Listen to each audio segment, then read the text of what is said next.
හරි යාළුවනේ ඔයාලත් මේ වෙනකන් PDF document එකක් editable document එකක් විදිහට convert කරගන්න එක එක site වලට payment කරන්න ඇති. එහෙම නැත්නම් ඒක edit කරගන්න විදියක් නැතුව දසාතේ කල්පනා කරන්නත් ඇති. හැබැයි ඒකට සරල විසඳුමක් මේ වෙනකොට Microsoft ආයතනයෙන් අරගෙන අවිලා තියෙනවා.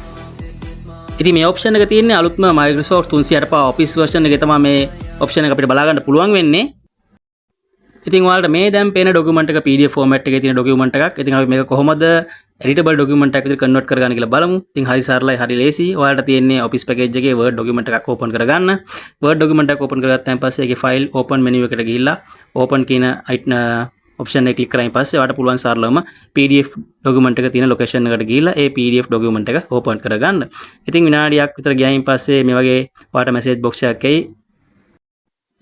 ඉතින් ඔයාලට තියෙන එකට ඕකේ කරන්න විතරයි. ඊට පස්සේ ශනිකවම මේ document එක ඔයාලට editable format එකෙන් Word document එකක් විදිහට බලා ගන්න පුළුවන්. ඉතින් ඔයාලට ඕන changes එකක් මේකට කරගන්න පුළුවන්. ඉතින් මේ වීඩියෝ එකට කැමති නම් ඔයාලා like එකක් දාන්න, comment එකක් දාන්න, subscribe කරන්න අමතක කරන්න එපා. මේ වගේම තවත් videos බලන්න අවශ්‍ය නම් අපේ channel එක subscribe කරලා තියාගන්න. එහෙනම් හැමෝටම සුබ දවසක්. ජය වේවා.